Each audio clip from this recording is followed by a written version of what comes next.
On se dépêche. Je veux être rentré pour le coucher du soleil. Vous pourriez pas ralentir un tout petit peu, s'il vous plaît? Ce n'est qu'une petite tempête. Oncle Trevor, venez vite. Attention!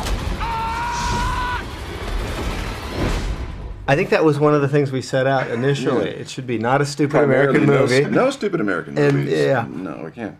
Only intelligent American films is what we're kind of going for. The original novel, Jules Verne was such a visionary for his time that what we wanted to do was we wanted to take the spirit of that, update the story so modern audiences would feel a little more connected to it, but still have that sense of amazement and glimpsing the future. Mm-hmm. And what does it bring for you to shoot it in 3D?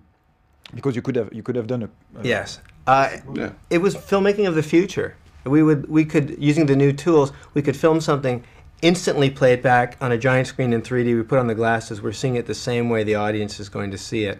And using the digital equipment to record, we didn't have to worry about changing film magazines. We could film longer at a single time without stopping. And furthermore, it's just flat out cool. It's just straight ahead cool.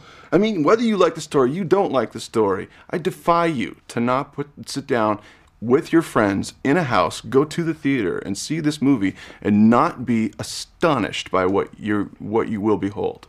It's the truth. I go to this movie, we have done, and I sit and I watch the audience watching the movie. That's how much fun it is because of the way they're reacting.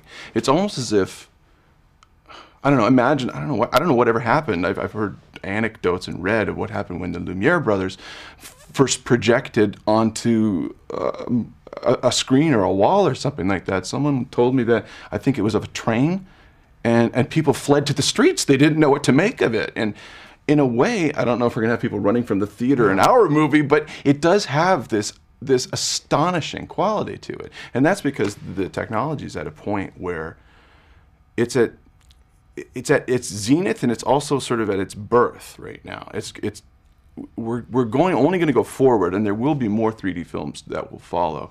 And maybe it can be argued that an innovation such as this, of all the technology that goes into this, is significant on par with when the silent films were fused with an audio track and we had the talkies. It took cinema in a completely new direction. And you have to look at that as being important, judging by the number of films that are in pre-production right now.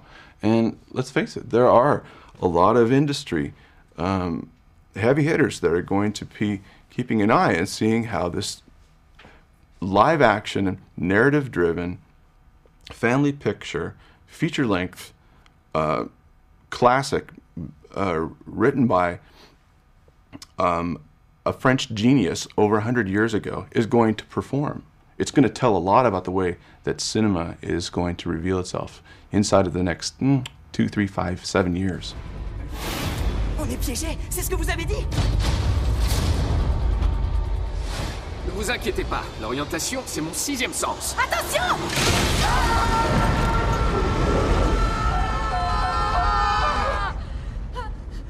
On est toujours en train de tomber! Well, they become a part of it. They're invited into the story, and sometimes the story comes at them whether they're ready for it or not.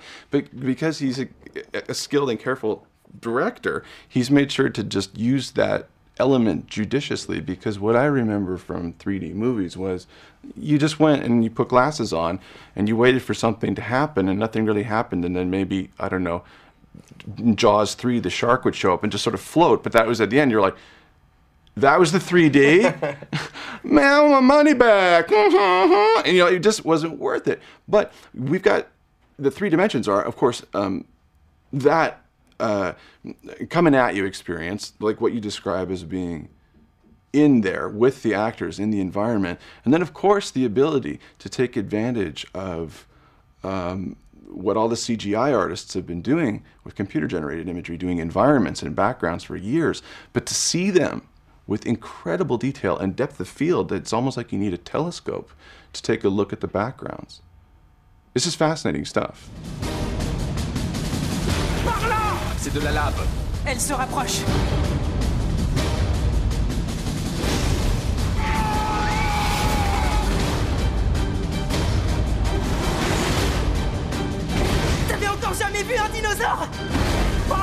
Repos sur les ondes!